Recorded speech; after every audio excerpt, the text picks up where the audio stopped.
हरे कृष्णा कृष्णा कृष्णा हरे हरे, हरे राम राम राम हरे हरे। हरे कृष्णा। आप सभी भक्तों का हार्दिक स्वागत है आज की श्रीमद् भागवतम की इस कक्षा में। स्वागतम सुस्वागतम। और हम चर्चा कर रहे हैं श्रीमद् भागवत के तृतीय स्कंद के अध्याय नंबर 14 पर, जो कि हमने प्रारंभ भी किया है। तो जल्दी से हम रिकैप करते हैं, हमने क्या पढ़ा था। हमने पढ़ा था कि भगवान वराह के विषय में बताया गया था। वराह भगवान कैसे असुर हिरण्याक्ष को मारकर पृथ्वी देवी को फिर से अपनी उनकी कक्षा पर उन्होंने स्थापित किया था। और फिर हमने पढ़ा कि अलग अलग देवताओं ने, ऋषि मुनियों ने भगवान वराह की बड़ी सुंदर स्तुतियाँ की। और ये सब कुछ सुनाने के बाद मैत्रेय मुनि से विदुर जी ने प्रश्न किया कि आपने बहुत शॉर्ट में कथा सुना दी, मुझे और डिटेल में जानना था। आप मुझे शुरू से बताइए कि पृथ्वी कैसे जल में चली गई और हिरण्याक्ष असुर ने उसको कैसे जल के अंदर डाला, स्टार्टिंग से बताइए। तो उसके उत्तर में मैत्रेय मुनि ने यह अध्याय 14 शुरू किया था, जिसमें इसका नाम है संध्या समय दीति का गर्भधारण। तो दीति के पुत्र थे हिरण्याक्ष। तो पैदा होने से भी पहले की कहानी बता रहे हैं कि हिरण्याक्ष ऐसा क्यों था, असुर क्यों पैदा हुआ था, वो उसके अंदर आसुरी प्रवृत्ति क्यों थी और क्या कारण बने थे कि उसने पृथ्वी को पानी के अंदर डाला और इस कारण भगवान को वराह रूप लेना पड़ा। तो स्टार्टिंग से जो है बिल्कुल फ्लैशबैक में वो चले गए। तो इसी श्रृंखला में हम आज पढ़ेंगे श्रीमद् भागवत तृतीय स्कंद 14वां अध्याय, श्लोक संख्या 7 से हम शुरू करेंगे। वराह रूप भगवान तथा हिरण्याक्ष असुर के मध्य युद्ध का यह इतिहास मैंने बहुत वर्षों पूर्व तब सुना था जब यह देवताओं के अग्रणी ब्रह्मा द्वारा अन्य देवताओं के पूछे जाने पर वर्णन किया गया था। तो यहाँ पे मैत्रेय मुनि बता रहे हैं कि हिरण्याक्ष की जो उसके वध की जो कथा है, ये जो भगवान वराह और हिरण्याक्ष के युद्ध का इतिहास है, ये मैंने बहुत सालों पहले सुना था, जब बहुत सारे अलग अलग देवताओं ने स्वयं ब्रह्मा जी से पूछा था। तो ब्रह्मा जी ने कथा सुनाई थी, तब मैंने इसको सुना था। तो यानी कि मैं आपको जो बात बता रहा हूँ वो मैंने भी as it is Brahma ji से सुनी है। आगे कहते हैं, दक्ष कन्या दीति ने काम इच्छा से पीड़ित होकर संध्या के समय अपने पति मरीचि पुत्र कश्यप से संतान उत्पन्न करने के उद्देश्य से संभोग करने के लिए प्रार्थना की। तो कश्यप ऋषि की बहुत सारी पत्नियां थी और उनमें से एक थी दीति। कश्यप और अदिति जो है ये देवताओं के माता पिता हैं। जितने भी देवता हैं ना, ये इनको आदित्य भी कहते हैं, देवताओं को आदित्य भी कहते हैं, क्योंकि ये अदिति के पुत्र हैं। अदिति और कश्यप ऋषि के सारी संतान हैं, तो ये आदित्य कहलाते हैं। और जो दीति है, दीति जो है ये भी कश्यप ऋषि की एक पत्नी है। दीति और कश्यप ऋषि से जितनी संतान हुई उनका नाम दैत्य पड़ा। दीति से दैत्य और अदिति से आदित्य। तो देवता और असुर, ये जो दैत्य हैं, एक प्रकार से सौतेले भाई हैं। इनके पिता तो सेम हैं लेकिन माताएं अलग अलग हैं। फिर और भी जो अलग अलग लोक में अलग अलग ऋषि मुनि और ये सब हुए, ये सब भी कश्यप ऋषि की संतानें हैं। तो यहाँ बताया जा रहा है कि जो दीति थी, दीति ने कश्यप ऋषि से संध्या के समय पर संतान प्राप्ति की इच्छा से संभोग की इच्छा प्रकट की। तो संध्या समय तो वंदन के लिए बताया, शास्त्रों में कहा है संध्या का जो समय होता है वो भगवान की भक्ति के लिए होता है। उस समय पे भगवान शिव जी और पार्वती जी नंदी बैल पर बैठकर निकलते हैं और देखते हैं कि कौन क्या कर रहा है। आपको पता है, हर शाम को जब संध्या समय होती है तो शिव जी अपने बैल पर बैठकर निकलते हैं पार्वती माता के साथ पे और देखते हैं कौन कौन भगवान का भजन कर रहा है। जो जो भगवान का भजन कर रहा होता है उसको शिव जी बहुत कृपा करके जाते हैं, उसको बहुत आशीर्वाद दे के जाते हैं। और जो व्यक्ति सो रहा होता है, खा रहा होता है, या मलमूत्र का त्याग कर रहा होता है, या संभोग कर रहा होता है, या और कुछ काम कर रहा होता है, कोई मेटेरियलिस्टिक काम कर रहा होता है उस समय पे, तो शिव जी जो हैं उसको नहीं कृपा करके जाते हैं। तो ये जो संध्या बेला होती है, विशेष रूप से ये हमारे भारत के अंदर एक कल्चर था। हम देखते थे, हमारी मामी अपने बच्चों को बचपन से सिखाती थी। उनके बच्चों का आज भी उनके घर में नियम है, कुछ भी हो जाए, दुनिया इधर से उधर हो जाए, लेकिन शाम को जोत जरूर जलनी है भगवान की। ज़्यादा कुछ नहीं उनके बच्चे करते थे, लेकिन उनको ट्रेनिंग थी कि शाम को 7 बज गए तो जोत तो जलानी है मंदिर में जाके अपने। अगर जोत नहीं जली तो मतलब बहुत बड़ा बवाल हो गया, बड़ी डांट लगती थी उनकी, आज जोत कैसे नहीं जली। तो सबके दिमाग में टेंशन रहती, सब एक बार जरूर झांक कर देखते हैं कि भगवान की जोत जली। और तो कुछ करते नहीं थे, बस जोत जला देते थे। तो मतलब ये कल्चर में आ गया उनके। अब पता उनको भी नहीं था कि 7 बजे ऐसा क्या होता है कि इतना स्ट्रिक्ट उन्होंने रखा हुआ है। तो हमारी नानी ने बड़ा स्ट्रिक्ट रखा मामी को, मामी आगे स्ट्रिक्ट रख रही है, अब आगे देखो क्या होता है। तो इस प्रकार से संध्या के समय पे वैसे भी हम देखते हैं भजन कीर्तन करते हैं, कई घरों में कुछ और भी पूजा पाठ के काम होते हैं। स्त्रियां जो हैं पहले ज़माने में दिए जलाने शुरू होते थे संध्या के समय पे, तो लाइटें तो होती नहीं थी, तो पहला दिया भगवान के आगे ही जलता था, उसके बाद बाकी सारे दिए जलते थे कमरों के अंदर। तो इस प्रकार से संध्या का समय जो है इसमें शिव जी अपने बैल नंदी जी पर निकलते हैं और देखते हैं कौन कौन जो है। तो यहाँ पे क्या हुआ, दीति माता ने कश्यप ऋषि से संध्या के समय पे ये गलत इच्छा कर दी। फिर क्या हुआ, सूर्य अस्त हो रहा था और मुनि भगवान विष्णु को अपनी जीभ यज्ञ की अग्नि है, जिनकी जीभ यज्ञ की अग्नि है, आहुति देने के बाद समाधि में आसीन थे। तो सूर्य देव जो है वो अस्त हो रहे थे और कश्यप मुनि ये भगवान विष्णु के ध्यान में बैठे थे, उनके समाधि में लीन थे, उनकी भक्ति कर रहे थे।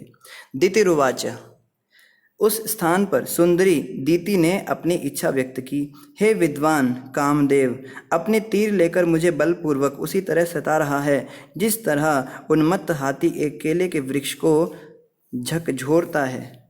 तो दीति कह रही है कि कामदेव मुझे सता रहे हैं और मतलब मुझे बड़ा लस्टी फील हो रहा है और इस समय मैं अपने आप को कंट्रोल नहीं कर पा रही हूँ।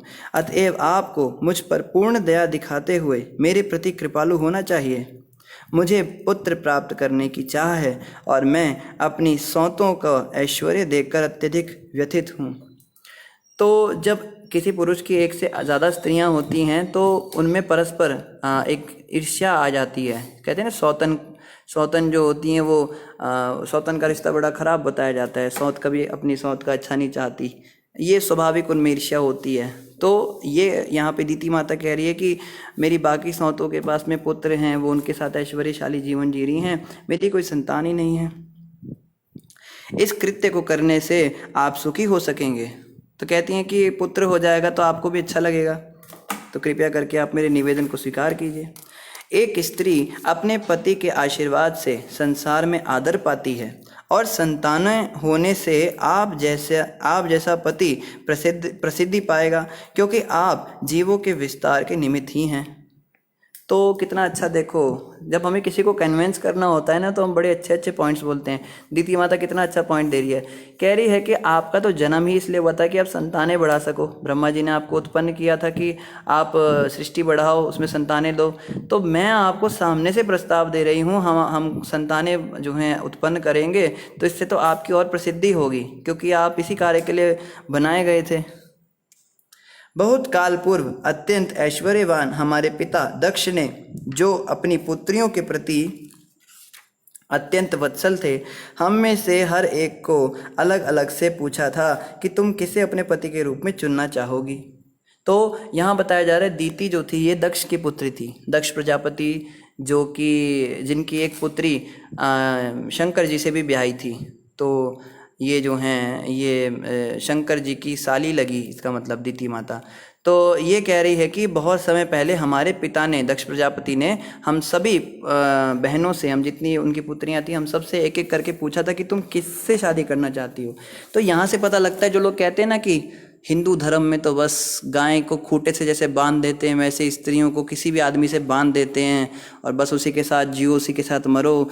जब लड़की शादी करती थी तो उसकी माँ उसको सिखाती थी, बेटा अब तेरी डोली यहाँ से जा रही है, अब इस घर से तेरी अर्थी निकलेगी। तो इस प्रकार की बातें जो हैं बड़ी बुरी लगती हैं हमें कि क्यों ऐसा होता था, लड़की से क्यों नहीं उसकी आज्ञा ली जाती थी, क्यों नहीं उसकी इच्छा पूरी होती थी। तो यहाँ बताया जा रहा है पहले ज़माने में लव मैरिजेज नहीं होती थी। लव मैरिज का मतलब होता है लड़की खुद ही ढूंढे उसको कौन सा खसम चाहिए, और लड़की क्या, उसकी क्या उम्र है, 16, 17, 18 साल की होती है, 20, 25 की भी हो गई, मान लो 30, 35 की भी हो गई, तो भी वो क्या देखती है, पैसा होगा, अच्छा लुक्स होंगे, हैंडसम दिखता होगा, थोड़ा बहुत अंग्रेजी बोलता होगा और बस शादी कर लेगी। अब कुछ पता ही नहीं घर वाले कैसे हैं, क्या स्थिति है, उसने पहले क्या कर्म किए हैं, और लगन मिलान और टेवा टूवा देखना, ये सब चीज़ों में आजकल रहा नहीं। तो क्या होता है ना, love marriages 90% love marriages with in 5 साल के अंदर टूट जाती हैं। ये पूरा वर्ल्ड का रिकॉर्ड है और ये फैक्ट है कि 80 से 90% लव मैरिजेस जो प्रेम विवाह संबंध हैं ये 5 साल की अवधि के अंदर अंदर ही टूट जाते हैं। सबसे बड़ा रिकॉर्ड बनाया था एक एक अमेरिका में एक औरत थी, उसने बनाया था कि शादी के आधे घंटे के अंदर अंदर ही उसने शादी तोड़ दी। मतलब आधे घंटे पहले शादी की और आधे घंटे बाद तलाक हो गया। तो ये इनका जीवन है, इसको हम पालन करते हैं। तो खैर यहाँ बताया जा रहा है कि ऐसा नहीं था हमारे धर्म के अंदर, हमारे सनातन धर्म में ऐसा नहीं था, स्त्री को किसी को भी दे देते थे, लड़की को अपना। यहाँ पे बताया जा रहा है, दीति कह रही है कि हमारे पिता दक्ष प्रजापति ने हम सब से एक एक करके पूछा था कि तुम किसको अपना पति बनाना चाहती हो, तुम्हारे मन में तो कोई नहीं चल रहा है, अगर है तो बता दो, अगर होता है तो फिर। लेकिन लव मैरिज नहीं होती थी, मैरिज अरेंज ही होती थी। बेशक आपने खुद किसी से आपको आसक्ति हो गई, आपको प्रेम हो गया, तो पिता जो है तरीके से वो पूरे परिवार का वो जो है सारे साज सामग्री के साथ में तरीके से एक वधू के समान आप स्त्री को भेजते थे उसके घर में। तो एक बड़ी प्रतिष्ठा के साथ वो आती थी। लव मैरिज में या भगा के लिया, वो कहेंगे भगा के ले आया, इसको पता नहीं कहाँ से उठा के ले आया, तो उसमें इतने सम्मान की बात नहीं होती। एक स्त्री के लिए भी सम्मान की बात नहीं है। स्त्री का सम्मान तो तब है जब वो सोने चांदी के साथ सजे धजे शादी के जोड़े में अच्छी तरह से आती है और बड़ी प्रतिष्ठा के साथ आती है, और पूरा परिवार जो है मिलता है, संबंधी आपस में मिलते हैं, वो तरीका अलग होता है। तो ऐसा नहीं था, ये बिल्कुल गलत धारणा है कि स्त्रियों की इच्छा नहीं होती थी। और इवन क्षत्रियों में तो ये भी प्रथा होती थी कि स्वयंवर होता था लड़कियों का। कभी आपने सुना है कि कोई राजा अपने राजकुमार का स्वयंवर कर रहे हैं? राजकुमारों का स्वयंवर नहीं होता था, हमेशा राजकुमारियों का स्वयंवर होता था, क्योंकि क्षत्रियों की लड़कियों को ये परमिशन दी जाती थी, आपको जो पसंद है आप कोई सा भी एक सेलेक्ट कर लो। हाँ, ऐसा नहीं कि कोई भी लंगड़ा लूला कोई भी उठा के ले आएगी। पहले पिता सेलेक्ट करते थे कि भैया ये 15 मैंने नॉमिनेट किए हैं, इन 15 में से किसी एक को आपको चुनना है। तो उसमें दोनों का सिलेक्शन हो जाता था कि 15-20 जितने भी चुने हैं राजकुमार अच्छे अच्छे, वो पिता के पसंद के तो हैं ही, फिर उसमें भी जो पुत्री को पसंद होते थे वो अपना चुन लेती थी। इस प्रकार से दोनों की पसंद आ जाती थी। तो ये सिस्टम हुआ करता था किसी ज़माने में। अब तो ये सब बातें नहीं रह गई, अब तो लव मैरिजेज और पता नहीं क्या क्या चलने लगा है। तो खैर यहाँ पे बड़ा अच्छा हुआ, दीति माता ने बता दिया इस बात को कि मेरे पिता ने मुझसे पूछा था ऐसा। तब क्या हुआ था? हमारे शुभाकांक्षी पिता दक्ष ने हमारे मनोभावों को जानकर अपनी 13 कन्याएं आपको समर्पित कर दी, और तब से हम सब आपकी आज्ञाकारिणी रही हैं। तो 13 की 13 कन्याएं जो हैं वो कश्यप ऋषि को ब्याही गई। तो यानी कि कश्यप ऋषि की जो 13 पत्नियां थी वो 13 आपस में बहनें थी। तो ऐसा नहीं दक्ष प्रजापति की केवल 13 ही कन्याएं थी, दक्ष प्रजापति की तो बहुत सारी कन्याएं थी, उनमें से 13 कन्या कश्यप ऋषि को दी गई थी। हे कमल लोचन, कृपया मेरी इच्छा पूरी करके मुझे आशीर्वाद दें। जब कोई त्रस्त होकर किसी महापुरुष के पास पहुंचता है तो उसकी याचना कभी भी व्यर्थ नहीं होनी चाहिए।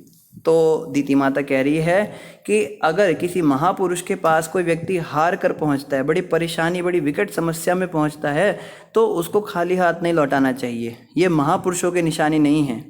तो हमें ध्यान रखना चाहिए कि हम सब महान बनना चाहते हैं। हम कहते हैं भाई हम हमारी वाहवाही हो, समाज में हमारी प्रतिष्ठा हो, हमारा नाम हो, लोग हमारा नाम ले तो बड़े आदरपूर्वक लें, मेरी कोई निंदा चुगली ना करे, मेरे पीछे कोई कुछ बोले ना, मेरा यश बढ़े, मेरा मान बढ़े, मेरी प्रतिष्ठा बढ़े। लेकिन हमारा आचरण भी वैसा होना चाहिए ना। हम कहते हैं ना कि you can not demand respect, you have to command respect. आप जो इज्जत है, जो ये यश है, प्रतिष्ठा है, ये कभी डिमांड नहीं कर सकते। हम लोगों को ज़बरदस्ती थप्पड़ मार के नहीं कह सकते कि मेरी इज्जत करो। हमें वो कमांड करनी पड़ती है। रिस्पेक्ट जो है कमांड की जाती है। उसको अपने चरित्र को ऐसा बनाया जाता है, अपने कैरेक्टर को ऐसा बनाया जाता है कि सामने वाला मजबूर हो जाए हमारी इज्जत करने के लिए, हमारी रिस्पेक्ट करने के लिए।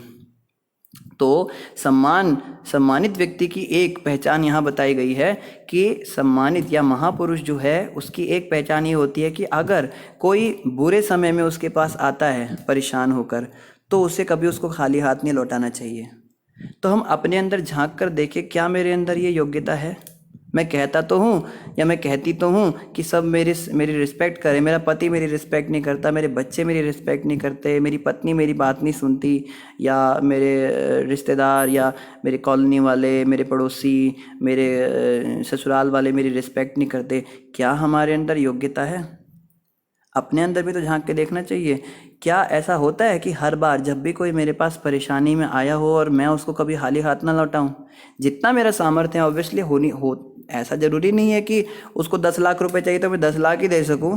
जो भी मेरे पास है, क्या मैं ऐसा, क्या मेरा व्यवहार है, क्या मेरा आचरण ऐसा है? तो ये अपने आप से पूछना चाहिए। खैर, यहाँ तो दीति माता इसलिए कह रही है ताकि वो उनकी इच्छा पूरी कर दे। हे वीर विदुर, इस तरह काम वासना के कलमश से ग्रस्त और इसलिए असहाय एवं बड़बड़ाती हुई दीति को मरीचि पुत्र ने समुचित शब्दों में शांत किया। तो दीति माता जब इस तरह कह रही थी और ये तो पूजा कर रहे थे, अब आप सोचो पति पूजा पाठ में लगा हुआ है, भक्ति कर रहा है भगवान की, और पत्नी आके इस तरह की बात करे तो उसको भी अटपटा लगेगा कि कहाँ पे बैठा हूँ और क्या बात बोल रही है। तो देखो अभी क्या कहेंगे ये क्या कहते हैं। तब क्या कहा, मरीचि के जो पुत्र हैं ये कश्यप ऋषि ने कहा, हे भीरु, तुम्हें जो भी इच्छा प्रिय हो उसे मैं तुरंत तृप्त करूंगा। तो एक आइडियल पति ऐसा होना चाहिए कि स्त्री को जो है अपने शब्दों के द्वारा उसको तुष्ट रखे और उसको खुश रखे। जैसे हमने पहले भी चर्चा की थी कि भागवत के अंदर सब कुछ सिखाया जाता है। तो अगर कोई व्यक्ति अच्छा दाम्पत्य जीवन जीना चाहता है, अगर कोई पति पत्नी चाहते हैं कि उनका बड़ा अच्छा वैवाहिक जीवन बीते, तो उसकी भी ट्रेनिंग भागवत में दी गई है। तो यहाँ कहा जा रहा है कि बेशक कश्यप ऋषि को अच्छा नहीं लगा कि उसकी पत्नी ने ऐसी गलत डिमांड उसको गलत समय पे रखी, लेकिन तो भी उन्होंने उसको मना नहीं किया। वो कहते हैं, तुम्हें जो भी इच्छा प्रिय हो उसे मैं तुरंत तृप्त कर दूंगा, क्योंकि तुम्हारे अतिरिक्त मुक्ति की 3 सिद्धियों का स्रोत और कौन है। तो इस प्रकार से मीठी मीठी वाणी से उनको जो है खुश कर रहे हैं। जिस तरह जहाज़ों के द्वारा समुद्र को पार किया जा सकता है, उसी तरह मनुष्य पत्नी के साथ रहते हुए भवसागर की भयावह स्थिति से पार हो सकता है। तो यहाँ पे वो बता रहे हैं कि तुम्हारे मेरे जीवन में होने का कितना महत्व है। तुम मेरे जीवन में हो इसलिए मैं बहुत खुश हूँ। उन्होंने ये देखो, एक क्या होता है, एक होता है कि पागल हो गई है क्या, कहाँ से आ गई पता नहीं, तेरे को पता नहीं है मैं अभी पूजा कर रहा हूँ, मेरे को डिस्टर्ब कर रही है, अभी जा यहाँ से। एक तो ये तरीका भी होता है। लेकिन कश्यप ऋषि ने ये तरीका नहीं अपनाया। पहले उनको बड़ा शांत किया कि देखो, शास्त्रों में भी कहा है कि पत्नी अगर किसी व्यक्ति के जीवन में अच्छी धर्म पत्नी आ जाए, जो धर्म का आचरण करती हो, तो वो पति के मुक्ति का कारण बनती है। पत्नी शब्द का अर्थ ही होता है जो पतन से बचाए, जो मनुष्य को पतन से बचाए, उसको नरक में जाने से बचाती है, उसको धर्म पत्नी कहते हैं। और कई बार हम देखते हैं भक्त माताएं होती हैं, जैसे सक्कूबाई थी या और भी थी, ये मीराबाई थी। तो ये सारी इनके कारण इनके पतियों को भगवत प्राप्ति हुई। इन स्त्रियों के कारण इनके पति को भगवत प्राप्ति हो सकी। एक भक्तमाल में बड़ी अच्छी कथा आती है रानी रत्नावती की। रानी रत्नावती जो थी ये एक राजस्थान की बहुत बड़ी महारानी थी, लेकिन ये भक्त नहीं थी भगवान की। तो इनके घर में जो नौकरानी थी, जो दासी थी इनकी, वो बड़ी भक्तिन थी। वो भगवान की बड़ा उनको अच्छी अच्छी बातें सुनाती थी, भक्ति करती थी। तो रत्नावती पूछती थी कि मैं महारानी हूँ लेकिन मैं दुखी रहती हूँ, और तू एक नौकरानी होकर इतनी खुश कैसे रह सकती है, मुझे बता तू क्या करती है। तब उसने रानी को उपदेश दिए, उस दासी ने। उसने कहा, महारानी सा, वास्तव में आपको लगता है धन दौलत से आपको सुख मिलेगा, असली सुख तो भगवान कृष्ण के चरणों में है। तो एक दासी ने जब महारानी को प्रीच किया तो वो भक्त बन गई, और वो महारानी उसको बोलती थी, तू दासी नहीं, अब से तू मेरी गुरु है। उनको गुरु बना लिया। देखो, जो भी हमें आध्यात्मिक मार्ग में आगे बढ़ाता है वो हमारा गुरु है, चाहे वो औहदे में हमसे छोटा हो, उम्र में हमसे छोटा हो, या रिश्ते में हमसे छोटा हो सकता है ज्ञान में भी हमसे छोटा हो, हमें शास्त्रों का ज़्यादा ज्ञान हो, उसको कम हो, लेकिन अगर उसकी किसी बात से हम भक्ति में आगे बढ़ते हैं तो वो हमारे गुरु हैं, शिक्षा गुरु हैं। तो रानी बड़ी खुश हुई। रानी ने कहा, तूने मुझे बड़ी अच्छी बात बताई। तो रानी भक्त बन गई। अब रानी ऐसी भक्त बनी, वो तो रानी थी, उसके पास तो पैसों की कोई कमी नहीं। वो खूब सोने चांदी से भगवान ठाकुर जी की सेवा शुरू करने लगी। और जैसे जैसे वो भगवान की भक्ति करती गई, अब साधु संतों को जो है उसके प्रति उसकी बड़ी आस्था बढ़ी, दासी ने उनको कहानियाँ सुनाना शुरू किया कि संतों की कृपा से भगवान जल्दी मिलते हैं। तो रानी जो थी, ऐसे तो राजस्थान में जो रानियाँ होती हैं उनमें पर्दा सिस्टम बहुत चलता है, लंबा सा घूंघट निकालो, और अगर महारानी हो तो पर्दे से बाहर मत आओ, पर पुरुष के सामने रानियाँ ऐसी थोड़ा ना सीधे चली जाती हैं। पर महारानी रत्नावती जो हैं ये रोक नहीं पाती थी अपना आप को। इन्होंने महल के अंदर साधु संतों को बुलाना शुरू किया, अपने हाथ से उन्हें भोजन परोसना और कीर्तन में बैठना। और महारानी का ऐसा बुरा हाल होता था कीर्तन सुनते हुए, जब भी संत लोग कीर्तन करते थे तो ये रोते रोते पागल हो जाती थी। कभी जोर जोर से चिल्लाना, कभी जोर जोर से हंसना, कभी रोना, ऐसे अष्ट सात्विक विकार इनको प्रकट होने लगे। और जब उनका ये हाल होता था तो अंदर हृदय में प्रेम इतना हिलोरे मारता था, आनंद के समुद्र में डूब जाती थी महारानी। तो इस प्रकार से जब इनके जीवन में इतना बदलाव आया, इतनी खुश हो गए अपने जीवन से, तो स्वाभाविक रूप से इनके पति को आपत्ति हो गई। इनके पति ने कहा, मैं महाराजा हूँ और ये मेरी रानी होकर ऐसे साधु संतों के बीच में सीधी चली जाती है। तरीका है दासियों को भेजे, उनको उनसे हाल खबर ले, सीधा ही चली जाती है। तो बोला महल के अंदर ये सब काम होगा नहीं, बंद करो। तो वो तो महारानी थी, वो कोई छोटी मोटी हस्ती नहीं थी। उसने क्या किया, महल के बाहर एक बड़ा सा भवन बना दिया केवल संतों के लिए, और दूर दूर तक चर्चे फैल गए,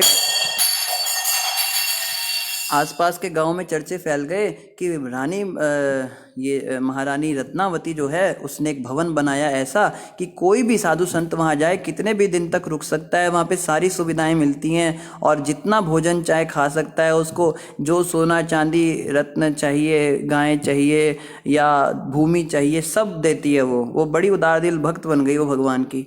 तो संत लोग आने लगे और कई कई दिनों तक रुकते थे, कई लोग कई महीनों तक रुकते थे, और उसका डेली का नियम था, उसने जाना उनकी सेवा करने के लिए उस भवन में, और सब संतों की अच्छे से सेवा करती थी। और कीर्तन के समय ऐसे ही वो आनंद में जो है रोना चिल्लाना उसका चलता रहा। राजा को बड़ा क्रोध आया, राजा बड़े गुस्से में आ गए कि ये रुकती क्यों नहीं है।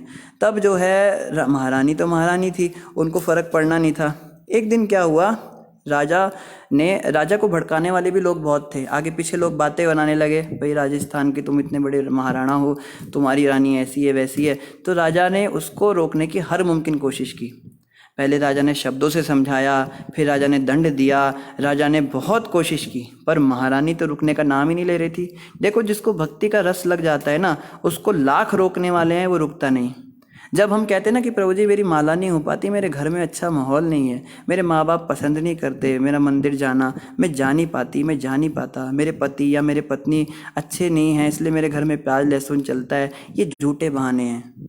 जो सच्चा भक्त होता है ना, वो कभी किसी के कहने में आता ही नहीं, वो परवाह ही नहीं करता, बुरा माने भला माने, मैंने जो करना है सो करना है। भक्त ऐसे होते हैं, हम केवल अपनी कमियों को छुपाते हैं, वास्तव में हम ही कमज़ोर हैं, हमारे अंदर ही अभी इच्छा प्रकट नहीं हुई है, प्रबल इच्छा भगवान को पाने की, तभी हम इस तरह की बातें करते हैं। मेरा पति रोकता है, मेरी पत्नी रोकती है, मेरे बच्चे अच्छे नहीं हैं, मेरे माँ बाप अच्छे नहीं हैं। तो रानी रत्नावती ने तो कोई परवाह नहीं की अपने राजा की। राजा को इतना गुस्सा आया, इतना गुस्सा आया, एक दिन राजा ने क्या किया, एक शेर को, भूखा शेर, उसको 2-3 दिन तक खाना भी नहीं दिया, और बहुत भूखा शेर था, उसका पिंजरा जो है रानी के उस भवन के सामने खोल दिया। और उसके सिपाही जो हैं, जिन्होंने पिंजरा खोला था, वो तुरंत पिंजरा खोल के भाग गए, ऊपर चढ़ गए उस पर, अपने पर पास में कोई चोटी थी उस पर चढ़कर देखने लगे, और राजा भी देख रहा भी क्या होता है। तो शेर जो है दहाड़ने लगा, और दहाड़ते दहाड़ते उस भवन में एंटर किया जहाँ पे रानी रत्नावती खड़ी हुई थी। तो साधु संत तो घबरा गए, शेर को देख के सब भाग गए, और वहाँ पे केवल 2 लोग रह गए, एक तो रानी रह गई और उनकी दासी रह गई। तो दासी कहती है, महारानी सा, शेर आया है, खा लेगा आपको, चले जाओ यहाँ से। रानी कहती है, तुम्हारा दिमाग खराब है, अरे नरसिंह भगवान साक्षात आज मेरे भवन में आए मुझ पे कृपा करने, कितनी कृपा हो गई, आज तो मेरे धन्य भाग हैं। कहती है, थाली सजाओ जल्दी से आरती की। तो दासी भी पहुंची हुई थी, दासी फटाफट से आरती की थाली ले आई, और रानी जो है उस शेर की, वो भूखा शेर 3 दिन का, उसकी आरती उतारने लगी। अब रानी उनकी आरती उतार रही हैं, आरती उतार के माला पहना रही है, तिलक लगा रही है, और वो शेर चुपचाप बैठा हुआ है, वो भी कुछ नहीं कर रहा है, चुपचाप बैठा हुआ, वो सब ले रहा है। फिर रानी उनके लिए 56 भोग लेकर आई, मिठाइयाँ वगैरह रखी उनके सामने, और शेर शाकाहार नहीं खाता, शेर कभी भी, वो शेर केवल मांसाहार खाता है। लेकिन सच में ही वो शेर के अंदर नरसिंह भगवान प्रकट हो गए और उसकी मिठाइयाँ भी खाने लगे। अब रानी कहती है, प्रभु बड़ी कृपा की, आप पधारे, मैं बड़ी धन्य हुई, और उनको प्रणाम करने लगी। तो जब रानी प्रणाम कर रही थी तो वो शेर घूमा और अपनी पूंछ छटक दी रानी के सामने।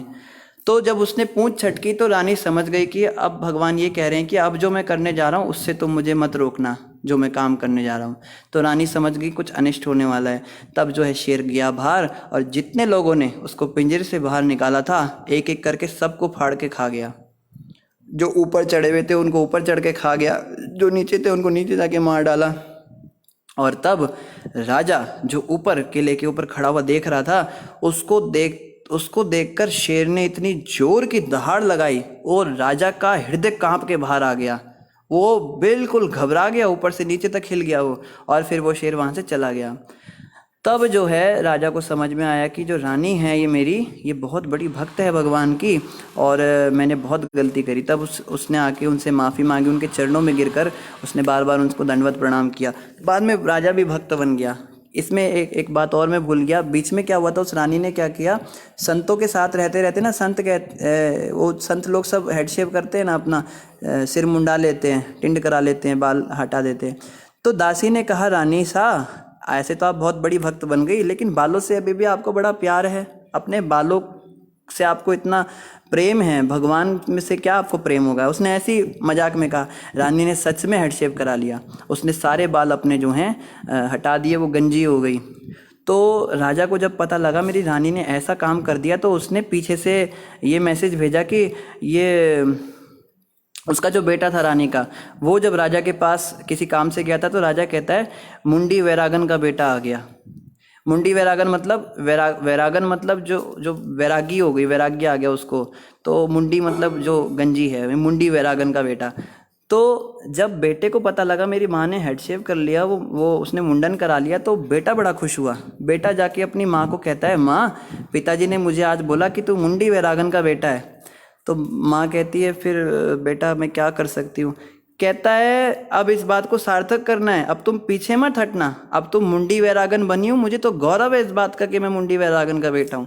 तो बेटे ने भी बड़ा प्रोत्साहित किया था रानी को, तब से वो पक्की हो गई थी। जब बेटा साथ दे रहा है तो फिर उसको टेंशन नहीं थी। उसके बाद फिर ये सब वाक्य हुआ, सिंह ने जो है ऐसे डरा दिया उस राजा को, फिर बाद में वो भी भक्त बना। तो कहने का भाव है कि कई सारी ऐसी पत्नियां हुई हैं जिनके कारण उनके पतियों को भगवत प्राप्ति हुई है। शास्त्रों में ऐसा भी वर्णन आता है।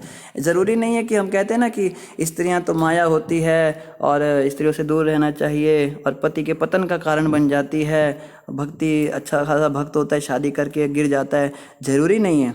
कई केस में ऐसा भी हुआ है कि स्त्रियां इतनी बड़ी भक्त हुई हैं, राका बाका की कथा भी महाराज सुनाते हैं, खैर वो लंबी कथा हो जाएगी। तो कहने का भाव ये है, यहाँ पे कश्यप ऋषि जो बोल रहे हैं दीति माता को, इसको ये नहीं समझना कि वो झूठी तारीफ़ें कर रहे हैं उनकी, वो सच्ची बात बता रहे हैं। हालांकि यहाँ पे तारीफ़ के भाव से ही कह रहे हैं वो, मगर ये बात बिल्कुल सत्य है कि एक अच्छी पत्नी अगर किसी को मिल जाए, एक भक्त माता किसी को मिल जाए, तो उसके मुक्ति के रास्ते खुल जाते हैं। हालांकि ऐसी माता, ऐसी स्त्री मिलना जो है ये लगभग बहुत मुश्किल हो गया कलयुग में, पर फिर भी अगर किसी को मिल जाए तो समझिए बहुत सौभाग्यशाली है।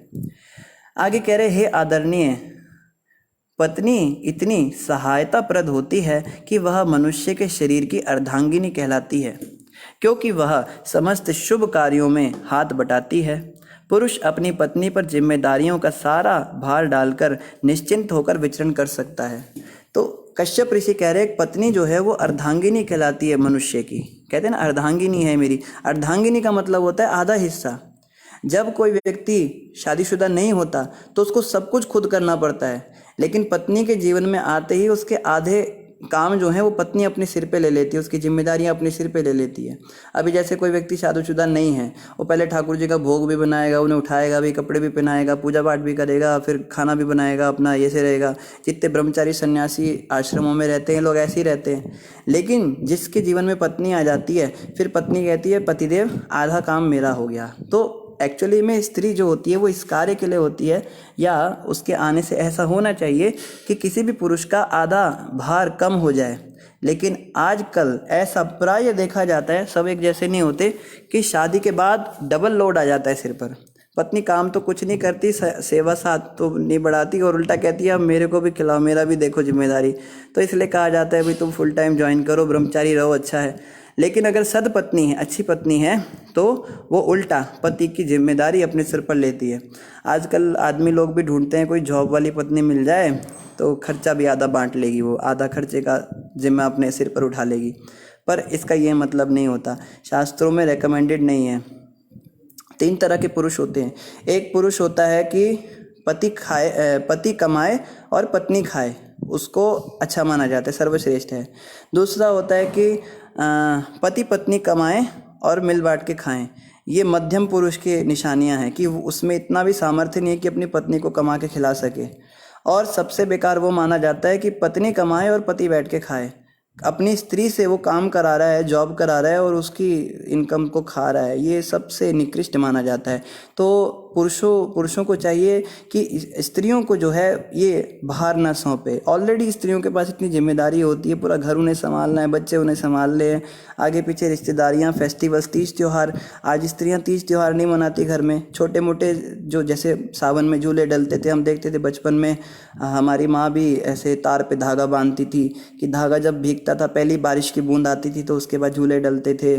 और बड़े सारे फेस्टिवल होते थे छोटे मोटे, कभी तीज आती थी, कभी ये करवा चौथ और पता नहीं क्या क्या आते थे छोटे मोटे फेस्टिवल। इवन की राधाष्टमी आ रही है, जन्माष्टमी भी गई है, रामनवमी है, ये सारे जो फेस्टिवल्स हैं ये स्त्रियां जो हैं विशेष रूप से, साउथ इंडिया में भी थोड़ा कल्चर है, वो रंगोली बनाएंगी, घर को डेकोरेट करेंगी, घर में साज सामग्री लगाएंगी, भगवान का अच्छा श्रृंगार करेंगी, भगवान को सुंदर सजाएंगी।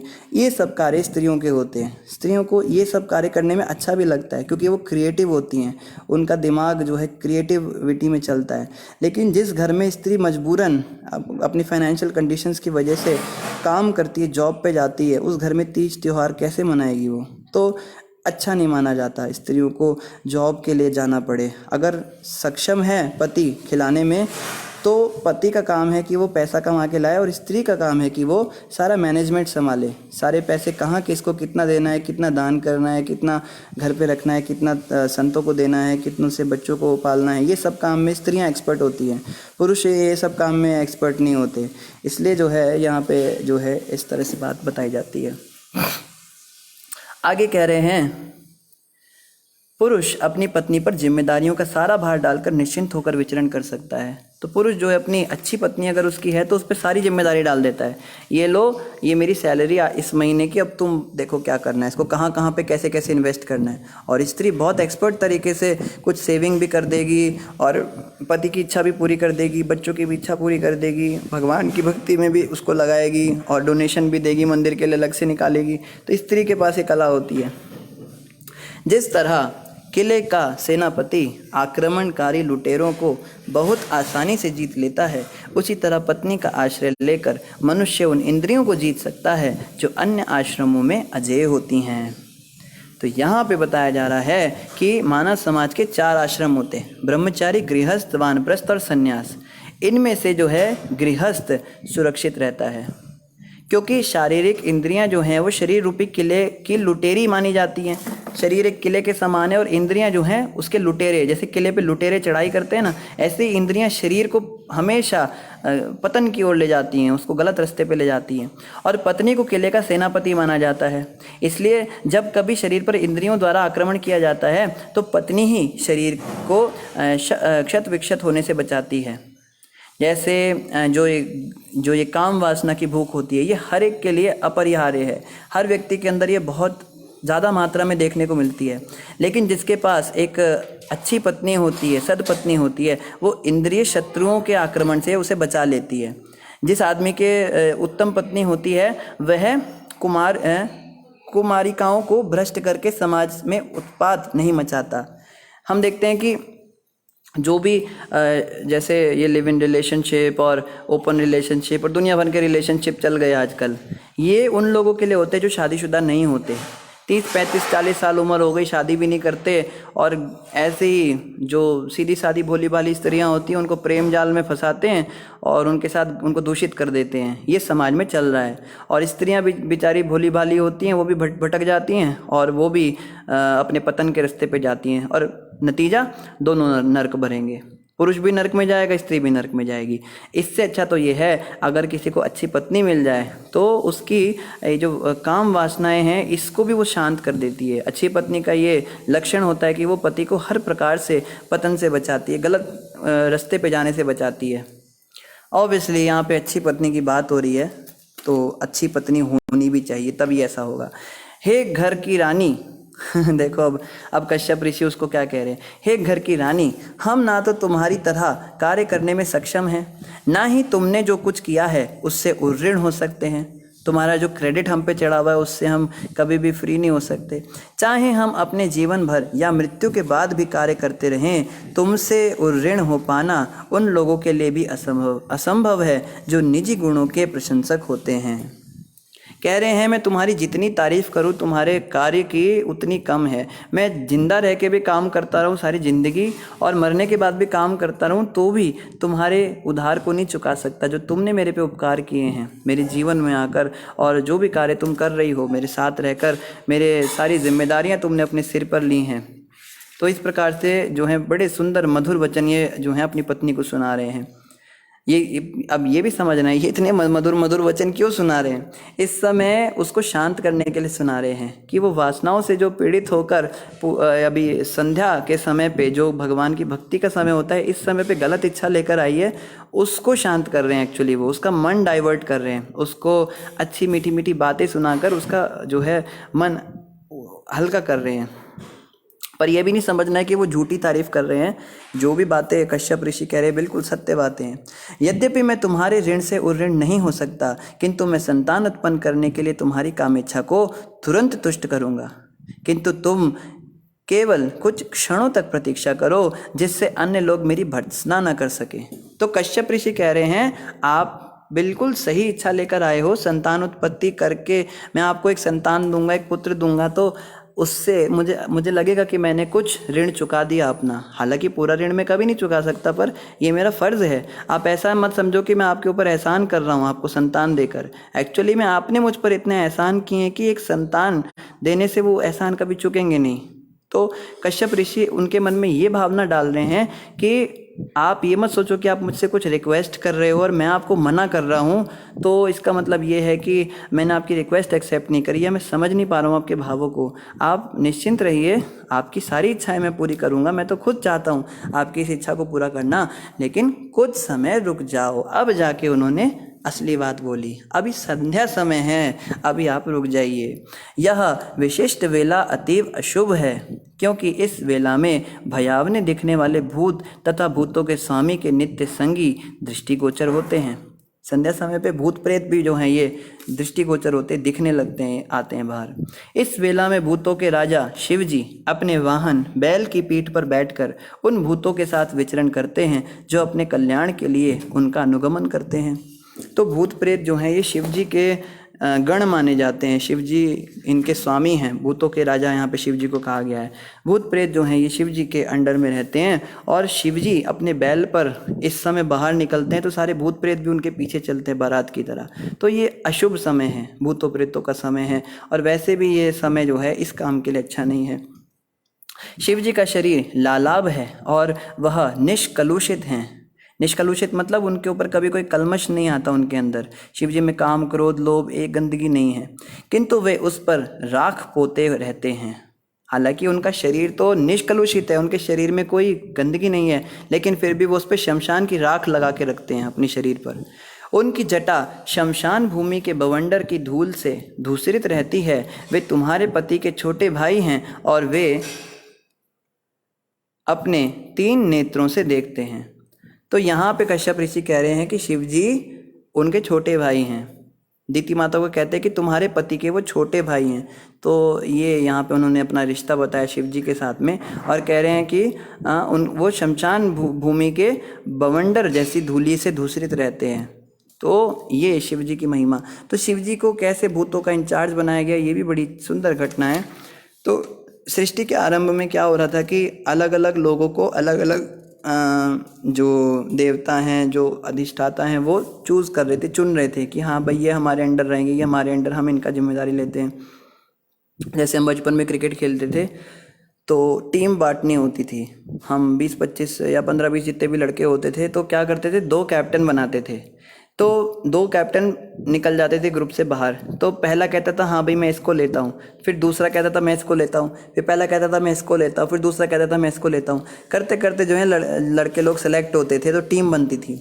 अब जो आखिरी में बच जाता था उसको दोनों कहते थे इसको तू रख ले, वो कहता था इसको तू रख ले, क्योंकि वो अच्छा नहीं खेल सकता था। तो उसके भी देखो दिल पे क्या बीतती होगी बेचारे कि मेरे साथ ऐसा कर रहे हैं ये। तो सृष्टि के आरंभ में मनुष्यों को मनु महाराज ने ले लिया और मरुतगण अलग चले गए, जानवरों के अलग इंचार्ज बन गए, चिड़ियाओं के अलग, बिल्लियों के अलग, सब ने अपने अपने वाहन ले लिए। भूत प्रेत बेचारे आखिरी में रह गए। भूत प्रेत क्या करते हैं, ये केवल परेशान करते हैं। भूत केवल आप उनको कुछ काम भी दोगे तो उसको भी उल्टा करके आ जाएंगे और सिरदर्दी करेंगे और आपके पीछे पीछे घूमते रहेंगे जहाँ भी आप जाओगे। कई बार छोटे बच्चे जो होते हैं वो बिल्कुल भूतों की तरह परेशान करते हैं। माँ बाप उन्हें कुछ काम बताएंगे वो भी ख़राब कर देंगे, घूमते रहेंगे, 100 तरह के सवाल पूछेंगे और परेशान कर देते हैं बच्चे। ज़्यादा मतलब जैसे 5-7 साल के या लगभग 10-12 साल तक जो हैं ये बच्चे इस तरह के होते हैं, पर वो बड़े हो जाते हैं, माँ बाप फिर बाद में रिलैक्स हो जाते हैं। लेकिन ये ऐसे भूत प्रेत थे, ये हमेशा यही काम करने वाले थे। तो सब ने मना कर दिया हम इनको नहीं लेंगे। तो बेचारे सिर झुका के बड़े बड़े दुखी हुए कि हमें कौन स्वीकार करे। तो शिव जी ने इनको स्वीकार किया। शिव जी ने कहा मैं इनका इंचार्ज बनूंगा, मैं इनको देखूंगा। तो भूत प्रेत शिव जी से इतना प्रेम करते हैं, इतना प्रेम करते हैं, कोई कहने की बात नहीं है। रामचरितमानस में हम पढ़ते हैं जब शिव जी बारात लेके जाते हैं पार्वती माता से शादी करने के लिए, तो भूत प्रेत इतने खुश होते हैं। वो बारात भी बड़ी विचित्र बारात थी। एक तो बाराती ऐसा था उसके केकड़े जैसे पैर थे और सिर इंसान जैसा था। एक ऐसा था उसके शरीर इंसान जैसा था, गले के ऊपर सिर ही नहीं था। कोई ऐसा था जिसका केवल एक ही आँख थी, पूरे चेहरे पे बस एक आँख है और एक मुंह है। ऐसे अजीब अजीब से वो होते हैं देखने में। तो लेकिन बड़े शिव जी के प्रति बड़े कृतज्ञ रहते हैं वो। तो शिव जी जो हैं वो भूतों के राजा कहलाते हैं। उनका एक नाम है भूतेश्वर महादेव। तो भूतेश्वर महादेव वृंदावन में आप कभी जाएंगे तो वहाँ पे उनका मंदिर है शिव जी का। शिव जी किसी को भी अपना संबंधी नहीं मानते, फिर भी ऐसा कोई भी नहीं है जो उनसे संबंधित ना हो। तो शिव जी तो जो हैं वो तो परम विरक्त हैं, वो इतने वैराग्य के प्रतिमूर्ति हैं। वो कभी घर नहीं बनाते, कोई बढ़िया से बढ़िया दुशाला कपड़ा नहीं पहनते, बहुत सोने चांदी के वो आभूषण नहीं पहनते। आप शिव जी को देखेंगे, शिव जी वास्तव में आइडियल वैष्णव हैं। वैष्णवों को शिव जी जैसा होना चाहिए। बहुत कॉस्टली आइटम पहन लिए, बहुत ज्वेलरी पहन ली, बहुत बड़े घर में रहते हैं, क्या भक्ति किया। जो इतनी विलासिता में डूबा रहता है वो क्या भक्ति करेगा। शिव जी से सीखिए। अपना कोई घर नहीं, ऐसी गुफा में रहते हैं, पर्वत के ऊपर रहते हैं। और शादी होने के बाद सोचिए, शादी के बाद भी ऐसे रहते हैं। पत्नी की भी बड़ी इच्छाएं होती होंगी लेकिन उसकी वो परवाह नहीं करते। पत्नी भी उनकी भक्त हैं, बल्कि पार्वती माता भी वैष्णवी कहलाती हैं, दोनों भक्त हैं। और शरीर पे बस एक शेर की खाल लपेट के रखते हैं और गले में रुद्राक्ष की मालाएं पहनते हैं। इस प्रकार से शिव जी से हमें सीखना है। बालों को भी ज़्यादा संवारते नहीं है शिव जी, बहुत हेयर स्टाइल बनाएंगे, बड़े शैम्पू लगाएंगे, जटा बना ली बालों की भी। तो और क्यों कर लिया ये सब, क्योंकि इन चीज़ों में समय वेस्ट होता है। कपड़ों को धोना पड़ता है, बालों को संवारना पड़ता है, घर की मेंटेनेंस करनी पड़ती है। शिव जी के हाथ में हमेशा बस एक माला रहती है, आपने फ़ोटो भी देखी होगी। या फिर वो आंखें बंद करके समाधि में बैठे रहेंगे। वो केवल भक्ति में समय को इन्वेस्ट करते हैं, या तो जप करते हैं, जब उनकी चैंटिंग पूरी हो जाती है तो फिर वो स्मरणम करते हैं, भगवान को ध्यान में बैठ जाते हैं, भगवान की लीलाओं के बारे में स्मरण करते हैं। शिव जी से हमें सीखना है। भक्तों को ज़्यादा से ज़्यादा समय चैंटिंग में और हियरिंग रीडिंग में, इन चीज़ों में देना चाहिए। पर हम क्या दावा करते हैं भक्त होने का। हम घर, गाड़ी, बंगला, पैसे, अच्छा कपड़ा, ये सब पहनने का हमें शौक़ है। हम बहुत बढ़िया बढ़िया ड्रेसेस हमें पहननी है। प्रभु जी बस मुझे तो बढ़िया बढ़िया कपड़े पहनने का शौक़ है, मुझे तो बढ़िया अपने हेयर स्टाइल बनाने का शौक़ है, मुझे तो बहुत बड़ा घर चाहिए। तो क्या भक्त हैं हम लोग। शिव जी से सीखना है वैराग्य। और यहाँ कह रहे हैं कि शिव जी किसी को अपना संबंधी नहीं समझते। ये मेरा भाई है, मेरा बेटा है, ये मेरी पत्नी है। शिव जी हमेशा विरक्त रहते हैं संसार से। तो भी कोई ऐसा नहीं है संसार में जो उनसे संबंधित ना हो। हम सभी का शिव जी से संबंध है। वे किसी को ना तो अति अनुकूल हैं, ना ही निंदनीय मानते हैं। शिव जी कभी किसी की निंदा नहीं करते। ये सारी क्वालिटीज़ है वैष्णव की। ये श्लोक बहुत इंपॉर्टेंट है। ये है भागवतम 3 स्कंद अध्याय 14 और श्लोक नंबर 26। इसमें शिव जी की क्वालिटीज़ बताई हैं। कि शिव जी के अंदर क्या क्या गुण हैं जिनके कारण वो आज वैष्णवों के सरताज कहलाते हैं, कि वो किसी की निंदा नहीं करते। कोई कितना भी गंदे से गंदा काम करेगा, शिव जी कभी नहीं कहते देखो कितना गंदा आदमी है। भूत प्रेत क्या क्या काम नहीं करके बनते हैं। भूत प्रेत तो बनता ही वही व्यक्ति है जो बहुत बुरे बुरे काम जिसने किए हों, बड़े निंदनीय कृत्य किए हों, उसको भूतों की योनि में जाना पड़ता है। तो शिव जी के पास तो होते ही ये लोग हैं। शिव जी कभी किसी की निंदा नहीं करते और ना ही किसी के प्रति अति अनुकूल रहते हैं। किसी से बहुत प्यार भी नहीं करते कि बस तुम तो मेरा बहुत प्यारा बेटा है, तू तो बहुत अच्छा भूत है, तू मेरी हर बात मानता है। तो जिसके प्रति अनुकूल है उससे भेदभाव करें, पक्षपात करें। शिव जी ना किसी से प्यार करते, ना किसी की निंदा करते हैं। हम उनके उच्छिष्ट भोजन की सादर पूजा करते हैं और वे जिसका तिरस्कार करते हैं उसको हम शीश झुकाकर स्वीकार करते हैं। यहाँ कहा जा रहा है कि शिव जी का जो भोजन होता है, जो बचा हुआ झूठ होता है उनका, जो उच्छिष्ट होता है, जो उन्होंने खा के छोड़ दिया, उसकी तो हम सादर पूजा करते हैं, कश्यप ऋषि कह रहे हैं। हालांकि हैं विष्णु के भक्त। देखो यहाँ से समझ में आता है सच्चा वैष्णव कौन है। सच्चा विष्णु का भक्त वो है जो शिव जी का बड़ा आदर करता हो। जो लोग बड़े दावे करते हैं हम तो विष्णु के भक्त हैं, हम तो हरि के भक्त हैं, हम शिव जी का मुंह भी नहीं देखेंगे, हम शिव जी की पूजा नहीं करते, हमें मना है, हम शिव जी का नाम भी नहीं लेते, हमें पाप लगेगा, बहुत ही बड़ी गलती कर। राम का भक्त होकर शिव से द्रोह करता है, उसको राम सपने में भी देखना पसंद नहीं करते। शिव द्रोही मम दास कहावा, सो नर मोहि सपनेऊ नहीं भावा। ये समझने की बात है। शिव जी की कभी निंदा ना करो, गलती से भी, भूल से भी। अगर शिव जी जैसे महान भक्त की तुमने निंदा कर दी तो विष्णु कभी प्रसन्न नहीं होंगे, कृष्ण कभी प्रसन्न नहीं होंगे। और यहाँ तो बताया जा रहा है कि उनका झूठा प्रसाद जो होता है उसकी हम पूजा करते हैं, और वे जिसका तिरस्कार करते हैं, मतलब जिस चीज़ को फेंक देते हैं यूज़ करके, उसको हम शीश झुकाकर स्वीकार करते हैं, उसको हम उनके प्रसाद के रूप में ग्रहण करते हैं। आगे कह रहे हैं, यद्यपि भौतिक जगत में ना तो कोई भगवान शिव के बराबर है, ना उनसे बढ़कर है, और अविद्या के समूह को छिन्न भिन्न करने के लिए उनके अनिध्य चरित्र का महात्माओं द्वारा अनुसरण किया जाता है, फिर भी वे सारे भगवत भक्तों को मोक्ष प्रदान करने के लिए ऐसे बने रहते हैं जैसे कोई पिशाच हो। तो शिव जी के विषय में बताया जा रहा है कि पूरे संसार में, पूरे भौतिक जगत में शिव जी के बराबर कोई नहीं हो सकता, तो उनसे बढ़कर होने की तो बात ही क्या।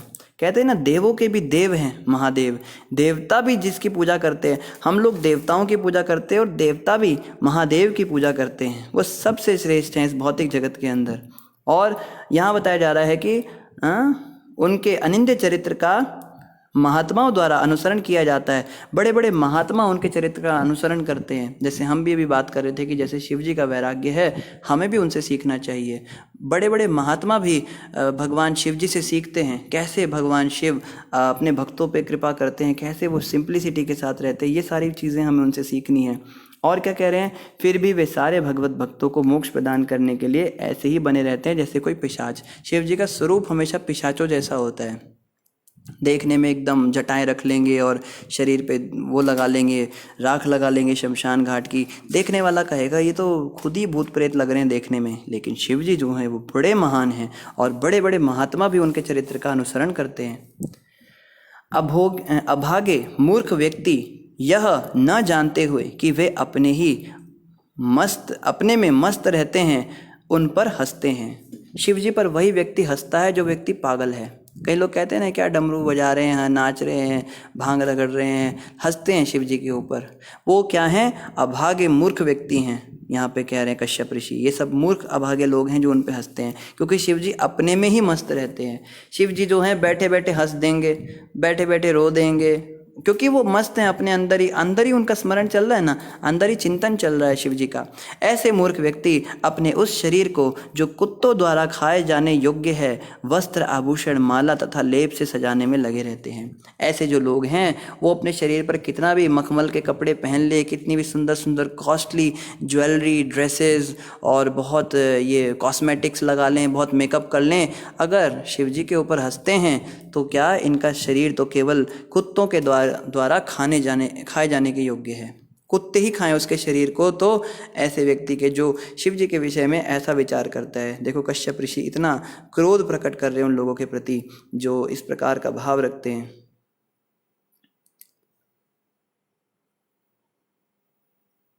आगे क्या बताया जा रहा है यहाँ पे? आगे यहाँ कहा जा रहा है, ब्रह्मा जैसे देवता भी उनके द्वारा अपनाए जाने वाले धार्मिक अनुष्ठानों का पालन करते हैं। वे उस भौतिक शक्ति के नियंता हैं जो भौतिक जगत का सृजन करती हैं। वे महान हैं, अतएव उनके पिशाचवत गुण मात्र विडंबना है। तो यहाँ पे बताया जा रहा है, ब्रह्मा जैसे देवता भी उनके द्वारा अपनाए जाने वाले धार्मिक अनुष्ठानों का पालन करते हैं। शिव जी जिन जिन बातों को रेकमेंड करते हैं उनको तो क्या कह रहे हैं, ब्रह्मा जी भी अपनाते हैं। वे उस भौतिक शरीर के नियंता हैं जो भौतिक जगत का सृजन करती है। वे महान हैं, अतएव उनके पिशाचवत गुण मात्र विडंबना है। तो कई लोग अक्सर ये उलाना देते हैं, अरे शिव जी तो भांग रगड़ते हैं, अरे शिव जी तो चरस गांजा पीते हैं, अरे शिव जी तो ऐसा करते हैं, शिव जी तो वैसा करते हैं, नशा करते हैं और सुल्पा पीते हैं। आप फोटो भी देखेंगे आजकल, पहले ज़माने में शिव जी की फ़ोटो होती थी जिसमें वो हाथ में एक शंख लिया हुआ है और उससे हलाहल जहर पी रहे हैं, शिव जी जहर पी रहे हैं समुद्र मंथन का। आजकल क्या फ़ोटो हर जगह, वो बड़े बॉडी बिल्डर से शिव जी बैठे नीले रंग के एक पहाड़ी के ऊपर और सुल्पा पी रहे हैं, उनके हाथ में वो मोटा सा वो है और उनकी नाक से भी धुआं निकल रहा है, मुँह से भी धुआं निकल रहा है, और कहते हैं भोले की फ़ौज करेगी मौज। हम तो भोले की फ़ौज हैं, हम तो सुल्पा पियेंगे। तो यहाँ पे बताया जा रहा है कि शिव जी के जो पिशाचवत गुण हैं, ये सब पिशाचों के काम होते हैं, सुल्पा पीना और शमशान की राख अपने शरीर पे लगाना, बड़ी अशुभ चीज़ें होती हैं ये। तो कश्यप ऋषि कह रहे हैं ये मात्र विडंबना है, ये केवल एक कोइंसिडेंस है बहुत बड़ा कि शिव जी इस तरह के कार्य भी करते हैं। लेकिन ये बात याद रखना कि वे इस भौतिक शक्ति के नियंता हैं जो भौतिक जगत का सृजन करती है। इस संसार को जो चलाती है, भव को चलाने वाली का नाम है भवानी। भव कहते हैं ना, भव सागर में फंसे हुए, भव भव मतलब संसार, और इस संसार का जो संचालन देखती है उनका नाम भवानी। जैसे किसी देश की कांस्टेबल, हेड कांस्टेबल हो और वो उसका पति हो तो उसको क्या कहा जाएगा? इस पूरे देश को चलाने वाले का ये पति है। इसी प्रकार शिवजी क्या हैं? इस पूरी सृष्टि को, इस पूरी भौतिक जगत का जो सृजन करती है, जो इसकी माँ है, जननी है, दुर्गा माता, जो इस संसार का सृजन करती है, जिसको महामाया भी कहा जाता है। भगवान विष्णु ने जिन महत तत्व के प्रयोग से प्रकृति की मदद से क्या किया था? सारी सृष्टि का सृजन किया था। वो भवानी क्या हैं? वो तो शिव जी की भौतिक शक्ति के नियंता हैं, उसके तो नियंता हैं शिव जी। शिव जी उसके पति हैं और इतने महान पद पर होने के बाद ऐसे अगर गुण उनमें दिखते हैं तो ये मात्र विडंबना है, केवल एक कोइंसिडेंस है। इसको ज़्यादा सीरियसली नहीं लेना चाहिए हमको। आगे बताया जा रहा है, मैत्रेय उवाच। अच्छा, कविता माता कह रही है, हरे कृष्णा प्रभु जी दंडवत प्रणाम, शायद वृंदावन में गोपेश्वर महादेव का मंदिर है। कविता माता, वृंदावन के अंदर 4 शिवालय हैं जो पूरे व्रज क्षेत्र की रक्षा करते हैं। उनमें एक का नाम है भूतेश्वर महादेव, एक का नाम है चकलेश्वर महादेव, एक का नाम है गोपेश्वर महादेव, और चौथे वाले का मुझको नाम स्मरण नहीं है, चौथे भी एक हैं। तो ये 4 शिव जी के मुख्य मंदिर हैं जो पूरे ब्रज क्षेत्र की सुरक्षा करते हैं, भगवान कृष्ण की धरती की सुरक्षा करते हैं। शिवांगी माता कह रही हैं, धन्यवाद प्रभु जी। हाँ माता जी, आप सबका भी धन्यवाद। और आप में से किसी भक्त का कोई प्रश्न हो तो आप अवश्य कमेंट पे पूछ सकते हैं। और इन्हीं शब्दों के साथ आप सभी का धन्यवाद। कल से हम आगे सुनेंगे कि फिर दीति माता ने क्या किया। कश्यप ऋषि की इन बातों को सुनकर वो नहीं मानी, वो कन्विंस नहीं हुई उनसे, फिर उनको जो हिरण्याक्ष पैदा होगा। इस विषय में हम कल चर्चा करेंगे। आप सभी भक्तों का बहुत बहुत धन्यवाद। और आप सभी हमारे अवश्य प्रार्थना करते रहिए ताकि हम आपकी सेवा में लगे रह सकें इसी प्रकार से। और आप सबसे फिर से प्रार्थना है, आप में से मैक्सिमम भक्त तो समय पर आ गए थे, कुछ भक्त थोड़ा लेट आए, कोशिश करेंगे जल्दी आने का। कभी कभी ऐसा होता है कि हम भी लेट हो जाते हैं या कभी कभी हम छुट्टी भी मार देते हैं। तो हम जब छुट्टी मारते हैं तो उसका बहुत कोई बड़ा ही कारण होता है, ऐसे छोटे मोटे कारण से हम ऐसा नहीं करते हैं। आप सबसे फिर भी हम करबद्ध क्षमा मांगते हैं, कई बार हम नहीं आ पाते। तो ग्रुप जो हमने बनाया उस ग्रुप में हम पहले ही डाल देते हैं जब हम नहीं आ सकते, किसी कोई बहुत बड़ी सेवा होती है, हमारा स्वास्थ्य खराब होता है। तो आप सभी भक्तों से प्रार्थना है, कृपया करके आप सब ग्रुप में अवश्य ज्वाइन हो जाइए। वैकुंठ प्रभु अभी ग्रुप का लिंक डाल देंगे। जो भक्त ग्रुप में हैं, सुबह जो भक्त उठकर जप करना चाहते हैं हमारे साथ, सुबह 5 से लेकर 7 बजे तक सब भक्त लोग जप करते हैं ऑनलाइन, व्हाट्सएप के ज़रिए जप करते हैं, सब मिलकर एक दूसरे की मदद करते हैं, माला का जप करते हैं, महामंत्र का। तो आप में से जो वो उस जप में भाग लेना चाहता है, माताओं के लिए अलग होता है और प्रभु जी के लिए अलग होता है, तो आप लोग उसमें भी ग्रुप के माध्यम से ही उस जप को कर सकते हैं। कृपया करके आप उस ग्रुप में ज्वाइन कर दीजिए। वैकुंठ प्रभु ने लिंक डाल दिया ग्रुप का, तो आप सभी का बहुत धन्यवाद। ग्रंथराज श्रीमद् भागवत महापुराण की जय, जगत गुरु शिला प्रभुपाद की जय, गौर भक्त वृंद की जय। हरे कृष्ण।